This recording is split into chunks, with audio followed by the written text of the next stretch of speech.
The views and opinions expressed on any program are those of the producers and/or the persons appearing on the program and do not necessarily reflect the views and opinions of FRC Media, Bristol Community College, or the City of Fall River.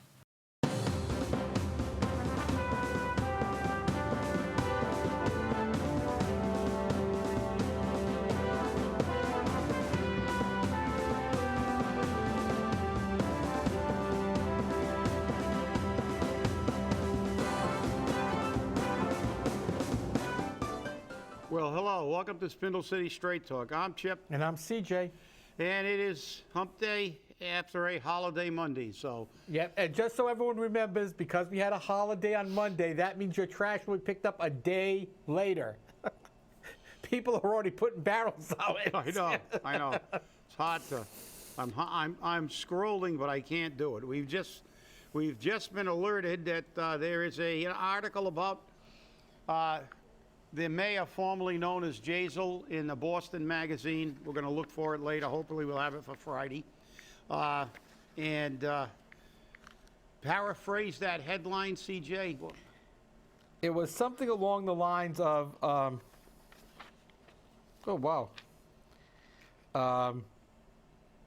ride the Correia train. And then it went on to say, white collar criminal, political corruption, or a U.S. attorney's dream. All of the above. Unbelievable. Okay, so what have we got today? We've got the big headline, but we'll hit a few. Charlie Baker gave his speech, and I believe the Democratic response I saw was he was nibbling out at the edges of things. He wasn't really.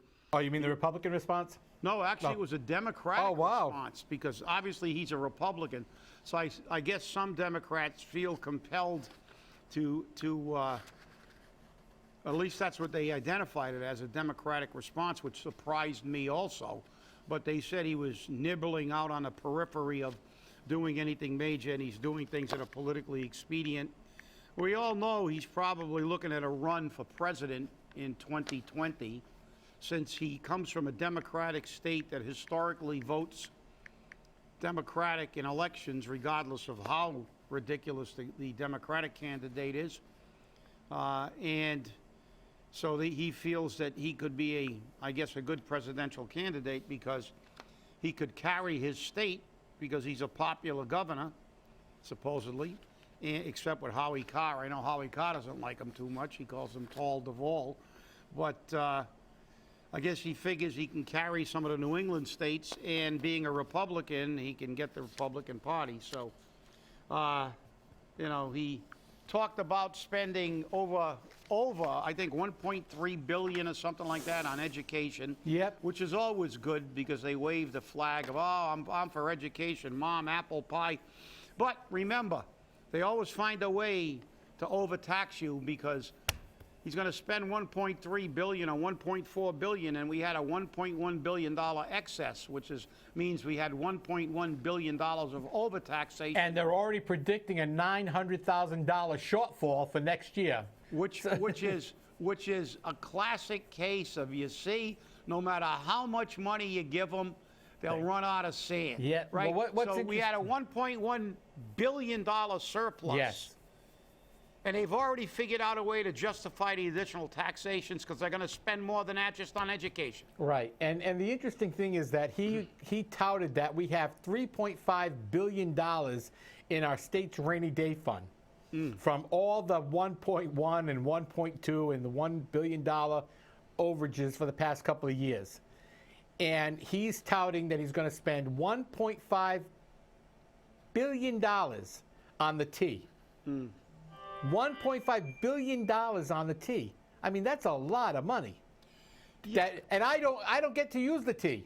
But then he threw in the fact, and now we've got $8 million or $8 billion, whatever, $8 million that we're going to spend on the South Coast Rail project. Yeah, that's just for right now. It's going to cost $22 or $23 million in the long run. Oh, absolutely. And the other thing is, look, that's one thing politicians are great at. They love to placate the people and tell them they're going to spend all this money on what they feel is a great thing. Oh, the MBTA, the South Coast Rail, and South Coast Rail is going to run in the red all the time. Oh, yeah, there's no Who's question going to about that. spend 2.5 hours getting to Boston one way to go to work? That's without delays. Right. That's just what stops. And if it's running fairly on time, which it never does. And True. you know that, and I've ridden the T hundreds of times. Well, no, even the T leaving from Middleborough Lakeville, that train is never on time. Yeah. Never on time. Listen, we used to have to drive all the way up to Braintree or Quincy Adams. That's what I usually do. And when we went to arbitrations, we knew we were going to be there, have a very long day. We also started the arbitrations early and went through lunch to try to get back and beat the traffic. But even then, the Boston traffic, we could have been late. We didn't want to be late for the arbitration. So most of the time, we used to take the T in. And you had to give yourself, you know, an hour and a half on a T, even though it's not that long a ride, because there's always a problem. And at rush hour, they're always running late. And who's going to ride the T? Let's look. You work 8 hours in Boston. You're going to add another 5 hours to your work day just sitting on a T. Right. Really? Really? You're going to take a shot driving your car, carpool, take a bus. I think one of our former city councilors, Mark Gustafson, worked in Boston, and he took a bus every day. The bus is quicker than the T. So, you know, they love to throw money, and then everybody forgets how much money we spent. And then if they ever do complete it, after 5 or 10 years, they'll be bemoaning the fact that the thing's losing money. Oh, I don't know. Oh, we got to try to increase ridership. BS. Most people that don't live in Fall River have to come here at gunpoint. That's the reality. So, and the people who are going up to Boston from here, I'll tell you one thing, even if I do take the T, I'm not taking it from Fall River. I can drive to Braintree in 40 minutes. Well, that used to be what it was. I know that when my last couple of drives to Braintree took me an hour and 20 minutes. But I know how to get there through Randolph, though. So I go in through Randolph and I cut through. I know how to get back because the Braintree station is right near the old Hilltop Steakhouse. Correct. But I know how to get there through. You come out in Randolph and you can zigzag. Oh yeah, I know that route too. Yeah. That's not where the delay is. The delay Quincy is Adams. It's a split. the delay is between Taunton and Randolph. Well, that's true too. The last time I went through, I was delayed an hour between between Taunton and Brockton. Right. So. I mean, it's Well, just because the it's bottom two line lanes. is the T is going to run in the red. We know that. They're going to spend $1.3 or $1.4 billion in education, and I will venture a guess that 50% of that money will be for do-nothing jobs like CFOs and assistant principals and everything else. It's not going to be to hire more teachers, to streamline teaching. The answer to everything to the government is spend more money. Throw money at the problem. And he admitted Don't try that. to fix it. Throw He money admitted at that. He admitted that. If you listened, and I've got a copy of his speech. If you listen to him, he said, you know, so many years ago, I forgot how many years it was, we did a whole new take on education, and we put in X number of dollars, and money doesn't educate students. He said it clearly. Money doesn't educate students. Yeah, but they're going to spend it anyway. But they're going to spend it anyways. Yeah. Yeah. Well, there you go. There's a politician. But the one thing that I have to support him on, and I think you'll support him on it as well, is his vocational training portion. Oh, yeah, Okay? absolutely. He's going to have the vocational high schools. He's going to change their name to vocational career institutes. That's a key, and I think that's appropriate. Well, let's hope it's not only a change in just in a title. No, it's so not. let's hope we don't have now a new CFO of vocational education. Well, here's the thing. He says the high schools meet during the day as they always have. It won't change at all. In the afternoon, you will have people who want to learn a specific trade: plumber, electrician, et cetera, et cetera. And then in the evenings, you'll have people who are working in the trade and are coming for further training. So, I mean, that makes perfect sense. It's at the end of the article that I gave you from, I think, Patch. And it makes for very interesting. Yeah, well, let's hope he does it. Yeah, So- see, he also announced a new initiative to transform vocational schools to provide classes in 3 shifts so that adults can take classes in the evening, traditional high school students after their regular school day, and full-time vocational students during the regular class day. So if you're in a regular high school because you couldn't get accepted to Diamond or whatever, you can come in the afternoon after your regular day at school and take vocational classes. Great idea. You know, we used to have that here in Fall River. Amazing, A lot of isn't people didn't realize that there were night classes available at Diamond it? Yeah, I think there still for are. trades. And a lot of people didn't avail themselves because they weren't publicized enough. Right. And in today, as I said, the new statistic is 7 million jobs unfilled because of lack of the education, and also many trades that are very... Actually, somebody sent me a really good thing on... I'll never find it because it was a couple of days ago. And you know how millions of things... I was just scanning Facebook, and it was... They actually didn't send me it because I don't have a Facebook page, but it was like... I saw it on Facebook, and it was like... It gave a name. Obviously, it was a fictitious name. And a college student who majored in philosophy and now has $100,000 in student loans and can't find a job in philosophy. Right. And then the next shot was a guy with a hard hat on saying this guy was an electrician or something, or a high voltage electrician, no student loans, makes $85,000 a year and has a job. Exactly. I know that. I know that meme very well. So it's like, well, there you go. And so Charlie's away, and there's another one. I shake my head every time I think of this legislature. 16 and 17-year-olds to vote. Incredible. 16-year-olds who can't figure out they shouldn't be vaping, can't drive a car, distracted at the wheel, spend all their time, and you can convince them to vote for a Martian if you tweet enough and get on Facebook enough. They're going to let them vote. Okay. I found it, by the way. Oh, you did? The Okay, the short while ride of Correia the Kid. the short while ride of Correia. It's a soggy autumn afternoon in Fall River, and I'm riding shotgun with the city's babyface mayor when he says he wants to take me to the playground. But not just any playground. This one looks brand spanking new and is done up in New England Patriots color. This is crazy, but Bob Kraft called my personal cell phone. Right. Jasiel Correia recalls still sounding giddy about the experience. Unbelievable, huh? Yeah, well, 15 and 16-year-olds are going to, 17-year-olds are going to vote. Now, you know, when they talked about making the voting age 18 and people at 18 can go fight for their country and stuff and without their parents' permission, I believe, I don't know if they still do, you could enlist at 17 with parental permission. With parental permission, yes. In the old days, but I don't know if they still have And that. they still do that, or yes. it has to be 18. But look, that's, you know, we're getting from the ridiculous to the sublime. You know, we begin to treat them all like, look, when I was 16, I didn't, you know, nobody has number one, you don't know where you're going, who you're going to be, what you really want to do. You have no life experience to base any decision on. Half of these people can't name the capital in 5 states in the United States. True. If you ask them where Oklahoma is, they have no idea. They think it's a foreign country. And you're going to let, you know, but, you know, I understand it. I understand this. This is the politicians' way of controlling the electorate. The dumber they are, the easier they are to convince to vote for you.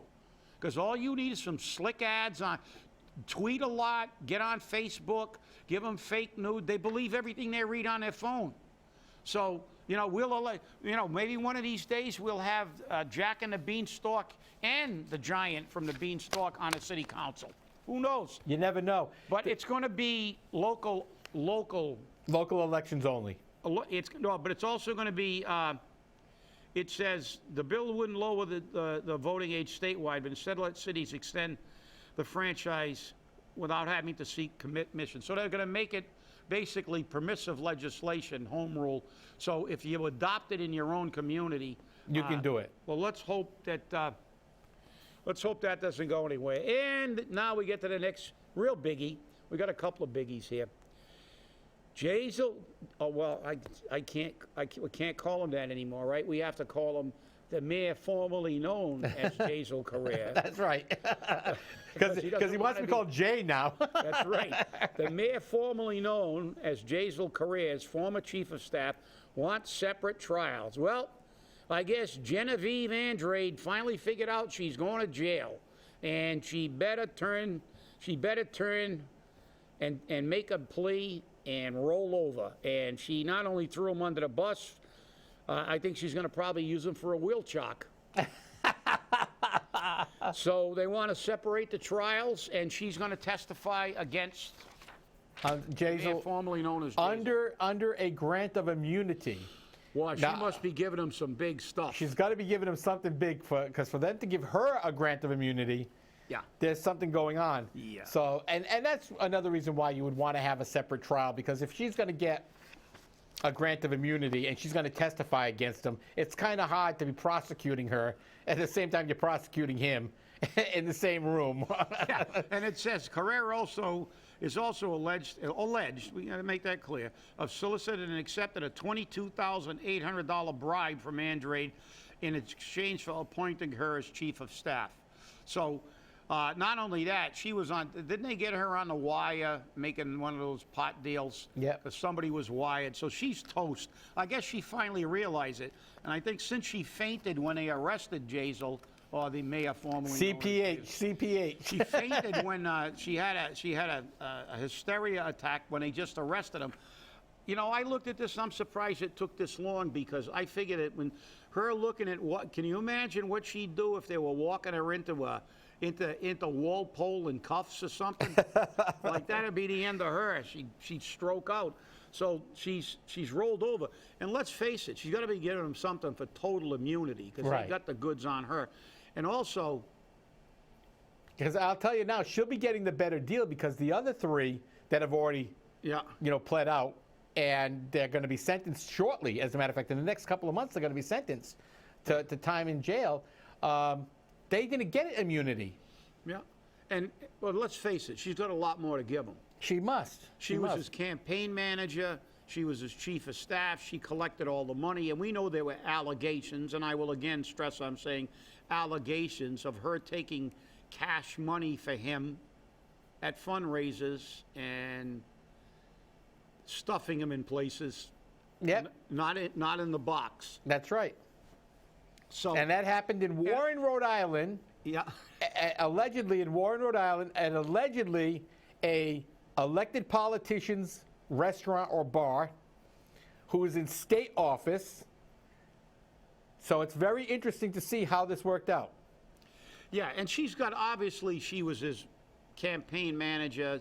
She knew about the finances. She knew about the finances of the city. She knew about a lot of things because she was fundamentally his right hand. And, the thing that gets me is that, OCPF, was very weak on enforcing things with him. They really were very weak. I mean, I've seen less important issues, and they really, slap the guy's hand or give him a fine. But with Jasiel, they just said, well, he rectified it. He realized he did it wrong, and he won't do it again. Bad boy. You know all these boards are subject to political pressure because most of them got their jobs politically. Yeah, but but that's just like the Ethics Commission. Oh, yeah. How many times have you seen the Ethics Commission never does anything? It's all little tiny slaps on the wrist, and there's no accountability. And that's what it is. But let's see. Now they're splitting I'm assuming they just made the motion. The motion hasn't been activated yet. So I'm assuming they're going to let her do it because obviously the feds are going to be pushing to get a really, obviously she's going to be a major piece of the prosecution's case. And now the next thing, what are we talking about? You stirred the pot a bit about our CFO's new contract. Yes, I'm glad we're going to get to that. Yeah, I think it's important. That was a Weekend Flush article. And let's be real. I said very clearly in the Flush exactly what the payments were, what the contract says, when the contracts went into effect, and even, this bothered me. And I didn't hear it myself, but many people told me that the mayor said that he extended her contract in November. According to the documents that I have reviewed, Cliff Ponte extended her contract to January 5th, which was right up to the inauguration. Paul Coogan gave her a contract extending from January 6th to January 5th, 2020. Here's the issue. She was supposed to get a 90-day notice of renewal or a 90-day notice of they're not going to renew. The new contract has a 60-day notice that if they're going to terminate her and a 30-day notice for her to quit. She's getting $130,000 a year. But here's the kicker, and you can talk about this issue. Good. She is eligible for a CPI-U increase every year, regardless of her performance. Now, does that mean when her performance evaluations come out, she gets another raise on top of that? Because that's not addressed. That's not addressed in the contract. Well, I have to look at the contract, and I haven't looked at it, to be perfectly frank, right now. But let's clarify a few other things. I know there were some people that were alleging that the now mayor, but in that case was the one who gave her the extension. And I don't believe that's true. I don't think I've ever heard Paul say he gave her the extension. No, he didn't. It was Cliff Ponte who gave her the extension. We have to be accurate with that. At least I have never heard that. And if people who are contending that would have to tell me when it happened, and so we could check. Or provide me the recording or whatever it may be. Yeah, well, tell us when it happened so we can go look at the video or do whatever. I never heard him. I never heard it either. From what I heard, Acting Mayor Cliff Ponte gave her the extension of her contract. But let's make no mistake. An extension of a contract does not constitute a notice, a 90-day notice. Correct. That's an extension of a contract. So they're saying that absolves them of their obligation to file that.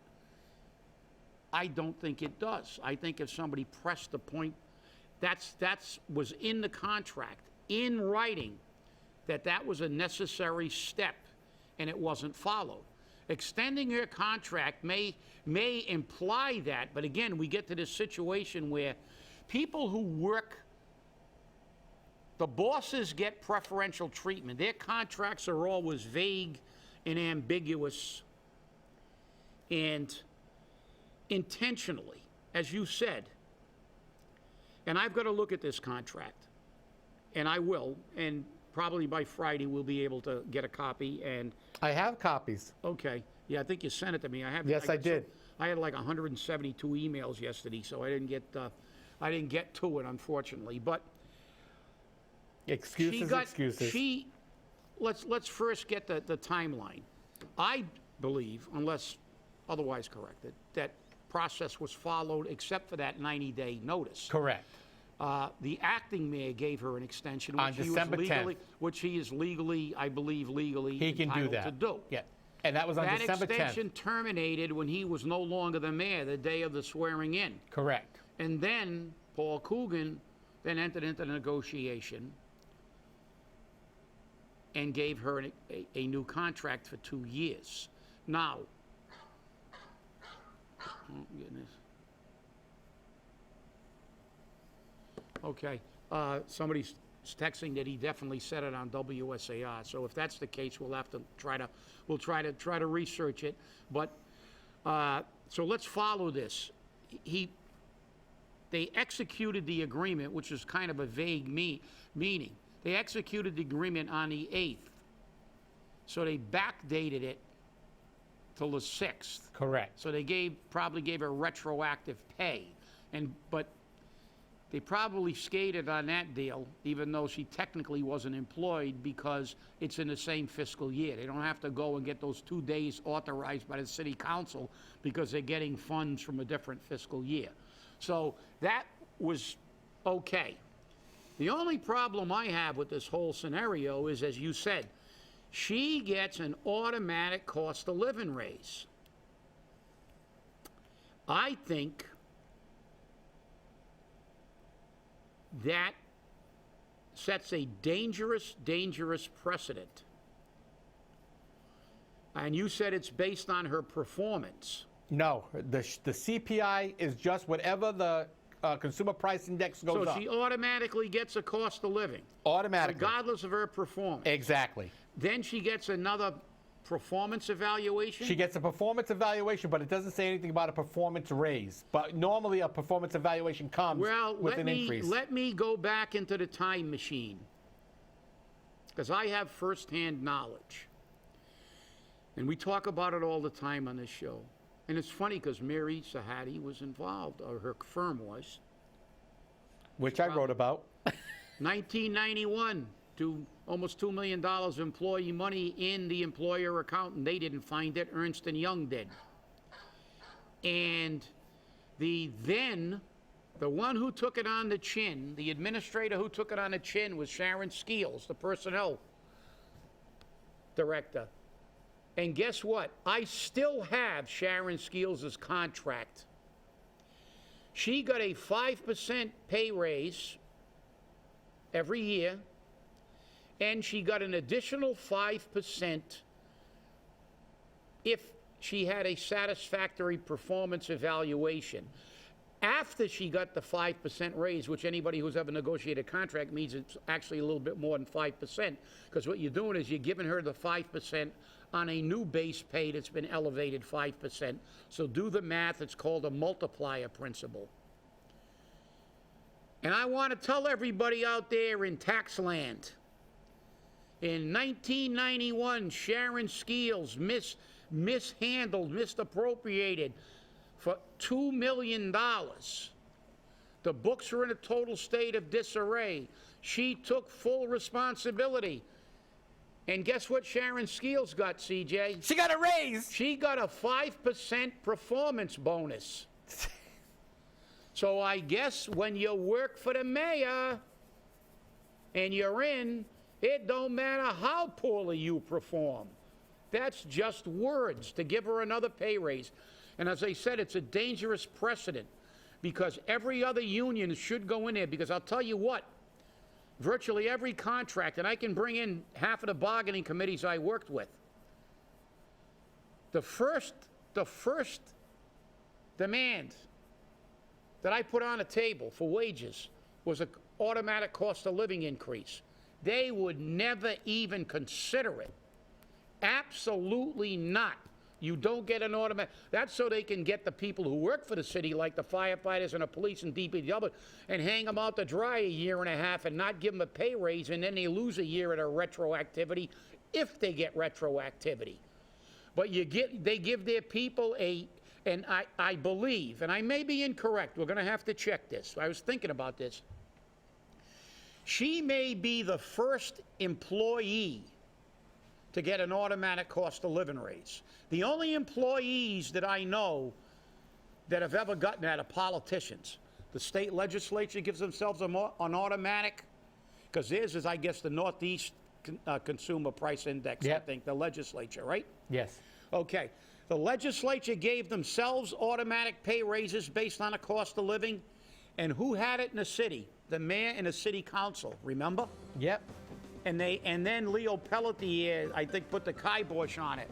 She is the first employee. So all you employee unions out there, ask for an automatic cost of living, because remember, the least you're going to get is keep up.